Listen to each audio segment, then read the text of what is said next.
Bueno, continuamos en Todo se sabe. Se había anunciado para el día de hoy en Piura y en Tumbes un paro regional en realidad ante la situación crítica por la que atraviesan miles de ciudadanos, miles de familias. Ya hace varias semanas literalmente están viviendo con el agua, sobre el agua.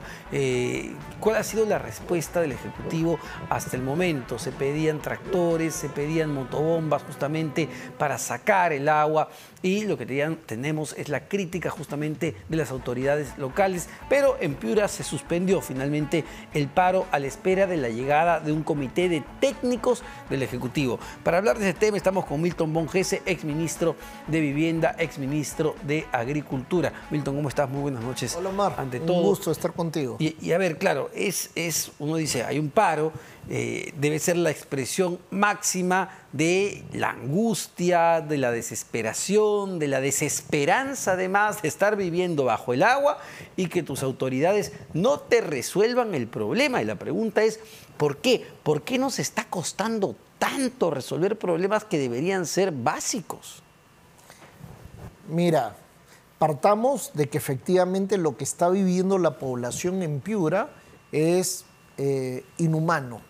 Las aguas que han inundado la ciudad han colapsado todas las redes de desagüe. Se ha secado, está el barro con el desagüe solidificado. El riesgo de infecciones es altísimo. De hecho, ya hay algunos indicadores de epidemias probables como dengue, chikungunya, probablemente sea un riesgo bien grande. Lo del dengue se ha incrementado de manera se ha incrementado, exponencial, ¿no? se ha disparado. Sí.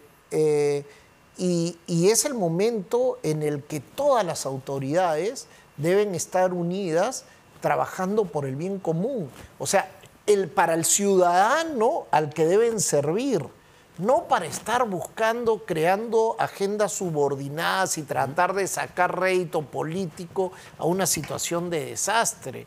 Claramente hacer un paro regional contra el gobierno nacional es realmente absurdo, ¿no? Y para mí no tiene ninguna justificación.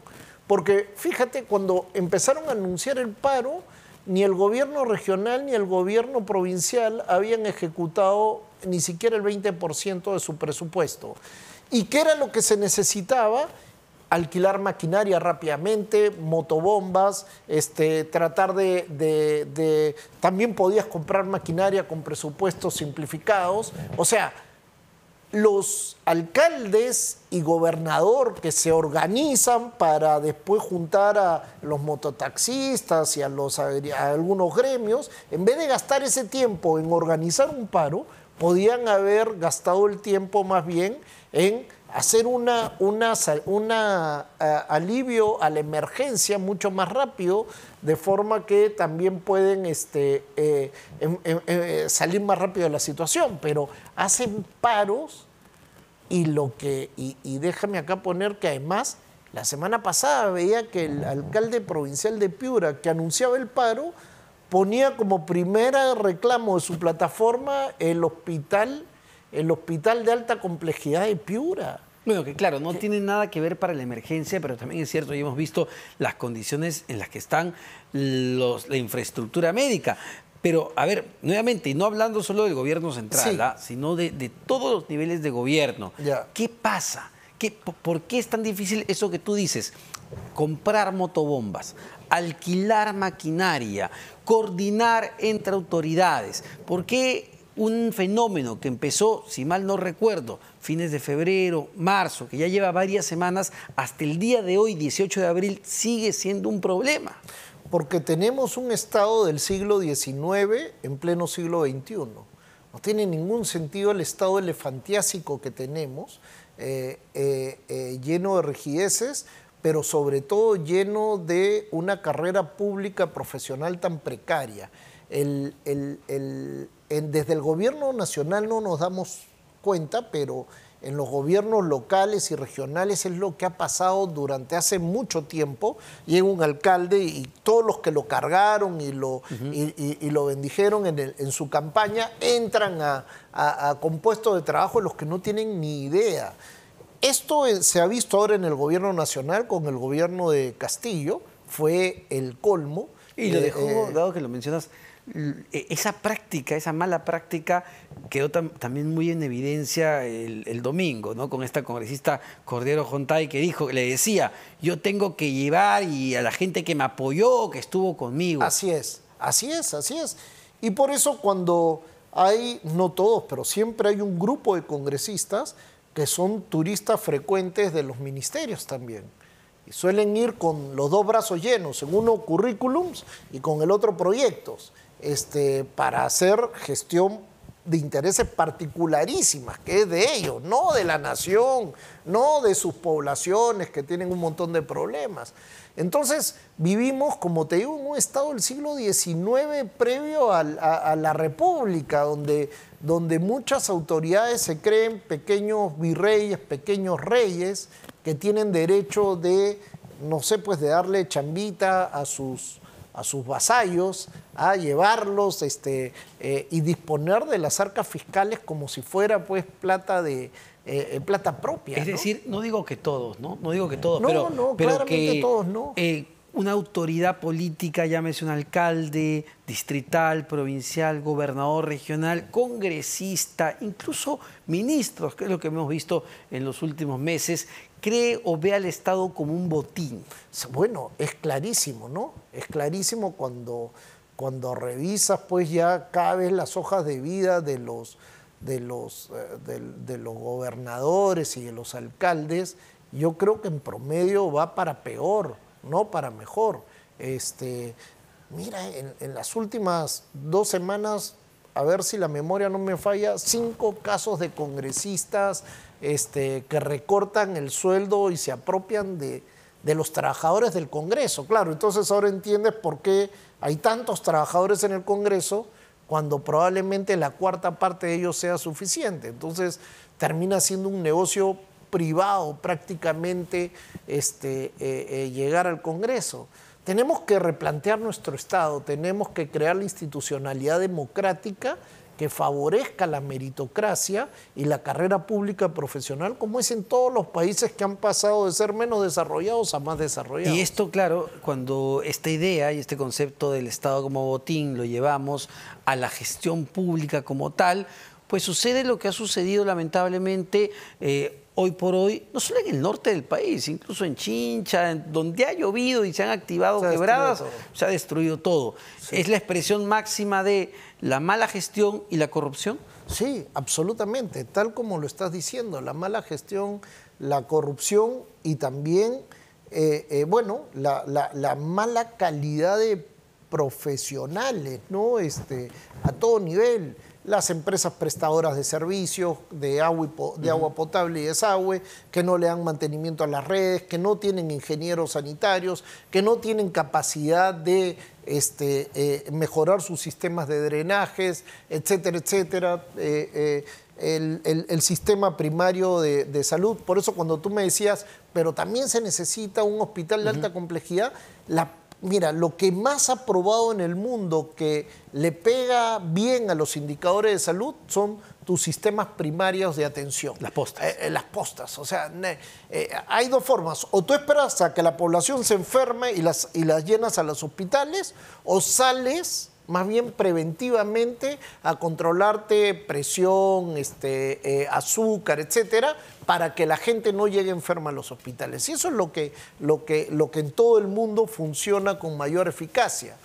Hoy día, por ejemplo, eso es lo que deben estar haciendo los alcaldes y los gobernadores, tratando de evitar que, como tú dices, que se siga disparando el dengue, que crear las condiciones sanitarias adecuadas para que la gente pueda vivir en Piura y en todas las áreas afectadas. Por ejemplo, yo recordaba cuando empieza este tema de las lluvias en el norte, en diferentes puntos del país, era clarísimo, ¿no? No había que ser experto en salud pública para saber que el agua emposada, lo que normalmente genera es la aparición y el crecimiento del dengue. Así es. De por sí, un ministro de salud, una ministra de salud, una autoridad, ya debería desde el primer momento estar coordinando las acciones de prevención ante lo que va a ser un fenómeno concreto. Así es, totalmente. Y los alcaldes, por más recién electos que sean, apenas salió la declaratoria de emergencia, debieron salir masivamente o a comprar bombas, motobombas, a comprar maquinaria pesada o alquilarla. Para eso está la flexibilidad de las normas. Pero hace menos de 5 días no habían gastado el 20% de su presupuesto. ¿Cuánto puede hacer el MEF para acompañarlos, o el gobierno central para ese acompañamiento en una mejor calidad del gasto? Mira, lamentablemente todo el aparato público, incluso el gobierno nacional, lamentablemente ha perdido a los mejores técnicos y a los más capacitados. Si tú te das una vuelta por los ministerios, los que tenían la mayor cantidad de experiencia, los que eran funcionarios probos, etcétera, primero fue la Contraloría los que entró en una dinámica de empapelar a todo el mundo, y luego fue la peste de Castillo, ¿no? Castillo a todo el que pareciera probo lo votó y puso pues a estos caciquitos de todos lados para que aprendan, decía, ¿no? Para que aprendan. Entonces, nuestro sector público está totalmente desestructurado. Por supuesto, hay honrosas excepciones, siempre hay ministerios como el MEF que están mejor que otros, pero el Ministerio de Salud, por ejemplo, que se lo regaló a Cerrón y compañía, lo destruyeron, ¿no? Destruyeron el Ministerio de Agricultura, rotaban directores generales cada 5 minutos. El MINCETUR, que era algo que tenía pues 30 años de experiencia integrando al Perú con el mundo, también. No hemos calibrado la magnitud del daño de mediano y largo plazo que va a generar estas malas decisiones. Yo me pongo a pensar, puedo poner pues, no sé, a un fuera de serie como ministro de Estado en Vivienda, en el MEF, en Transportes, pero si tengo una máquina lenta, corrupta, de malos gestores por dentro, ¿cuánto también puede hacer un buen ministro? Así es. No, por eso hay que desearle mucha suerte y muchas ganas a los que están dirigiendo hoy día el país, porque para ver si pueden convocar y convencer a gente de calidad que regrese al Estado, porque necesitas altas competencias para enfrentar estos temas, ¿no? Sí, sin embargo, volviendo al tema de la emergencia, que me preocupa muchísimo, sí, claro. Hoy por hoy la situación ya es dolorosa y muy complicada para miles de familias. La semana pasada nomás vimos lo que ocurrió en Huaral, un huaico que se cobró la vida de 2 personas, 5 siguen desaparecidas lamentablemente. Pero los expertos en fenómenos climatológicos, como Patricio Valderrama, por ejemplo, que ha sido jefe del CENAMI y hace monitoreo constante, advierte que en los próximos meses podremos enfrentar un fenómeno del Niño global, muy similar al vivido en el 97-98. Es decir, la advertencia está ahí. ¿Nos estamos preparando para eso? ¿Hay tiempo para prepararse para eso? Mira, hay tiempo para mitigar algunos riesgos, como por ejemplo, apenas cesen las lluvias, seguramente fines de mayo, primeros días de junio, vas a tener una ventana de oportunidades para entrar a ríos y descolmatar fuertemente. Pero ahí necesitas a todos los gobiernos regionales, municipios y gobierno nacional totalmente alineadito, como se hizo en el 2015, hacia fines del 2015-2016, sobre todo esperando el Niño del 2017. El Niño tiene la gran ventaja que avisa, entonces es relativamente predecible, con una alta probabilidad de saber que va a venir. Entonces tienes ese espacio, ya no te da espacio para hacer los grandes trabajos en las quebradas y en las cuencas, en los grandes diques y los grandes sistemas de drenaje, pero sí descolmatación, apuntar hacia lugares críticos, mejorar drenajes por lo menos de una mejor manera, limpiarlos, de forma que bajas bastante el impacto de un niño severo, ¿no? Es decir, ahí el liderazgo político que se tenga para los trabajos de prevención y de coordinación con las autoridades subnacionales va a ser clave. ¿Lo hay en este momento? Mira, yo, digamos que esta respuesta de las autoridades de Piura, no veo, pues, o sea, tú no puedes patear el tablero ahora en este momento en donde tienes la doble tarea de enfrentar la emergencia, pero además prepararte para una otra emergencia que te va a venir una tras otra, como que estás en el mar y viene una ola grande, te revuelca, pero no es solamente salir de esa ola, sino que sabes que está viniendo la segunda que también te va a agarrar. Ese no es el momento para pelearte con alguien, es el momento más bien de colaborar a ver cómo salimos juntos de este tema. Entonces ahí el gobierno tiene que poner pues toda su capacidad también de interlocución, y de priorización de acciones para los próximos meses. Ahora, para cambiar un poco de tema, aunque no nos alejamos mucho, Milton, la ministra de Transportes y Comunicaciones ha anunciado que ya, falta poquísimo, el 11 de abril se inauguró el tramo 1 de la línea 1 y han pasado más de 10 años desde ese momento y se va a inaugurar recién, entendemos, el primer tramo, no todo, no todo el subterráneo, chiquito, un tramo chiquito de la línea 2. Que va hasta aviación, me parece. Exacto, 10 años después, una cosa increíble, de un proyecto, y tú lo recordarás, porque fue en el gobierno del expresidente Humala, donde se lanzó en el 2012.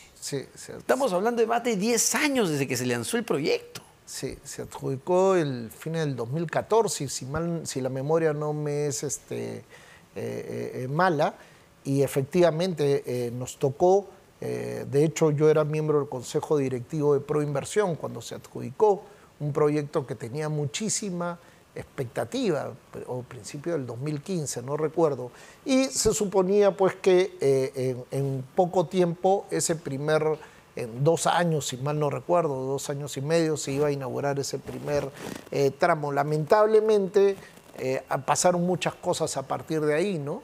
Pasaron cosas como, en primer lugar, vino el escándalo Lavajato que afectó todas las entidades de infraestructura por resaca, ¿no? Ahí fue cuando te digo que Contraloría entró y le ponía denuncias penales desde el jefe de la entidad hasta el conserje y al chico que sacaba fotocopias. O sea, fue así invasivo, brutal. Proinversión, por ejemplo, perdió muchísimos cuadros altamente calificados que ahora están todos en el sector privado.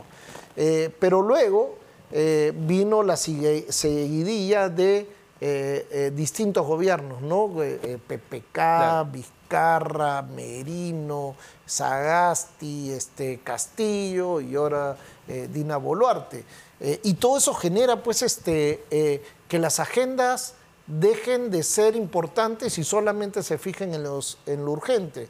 Temas como conflictos con la supervisión, se llegó a una conclusión de que cualquier adenda es mafiosa cuando la adenda es muchas veces una necesidad en proyectos complejos que no tienes toda la información antes. Las expropiaciones de las tierras no se entregaron. El primero que incumplió y que hizo que se alarguen los plazos es el mismo Estado por no entregar los terrenos para que puedas empezar a construir y meter las máquinas para excavar. Entonces, como te decía, ¿no? Eso también es reflejo de que tengamos un Estado del siglo XIX en pleno siglo XXI, cuando tenemos estos aparatitos que nos meten a inteligencia artificial y podemos, con algoritmos sofisticados, podemos tener respuestas a cosas que no nos imaginábamos hace 15 años que íbamos a tener, pero seguimos con esa estructura casi feudal, ¿no? Pero republicana. Pero nos cuesta décadas poder desarrollar un tren subterráneo, nos cuesta décadas ampliar el Jorge Chávez, levantar un aeropuerto como Chinchero, solo por recordar proyectos viejos, porque ya no hemos escuchado un nuevo gran proyecto de infraestructura. No ha habido, y yo no creo que haya, porque también con este enfoque de que no puedes hacer una obra grande porque va a haber corrupción, entonces el incentivo es hacer las cosas chiquititas, gastar los presupuestos. Por eso también la ejecución de la inversión pública ha caído tanto, ¿no? Muchísimas gracias, Milton, por esta encantado. entrevista y este análisis de lo que realmente, a ver, termina impactando directamente en las condiciones de vida de la población. Milton Monges, exministro de Vivienda, Construcción y Saneamiento y exministro de Agricultura.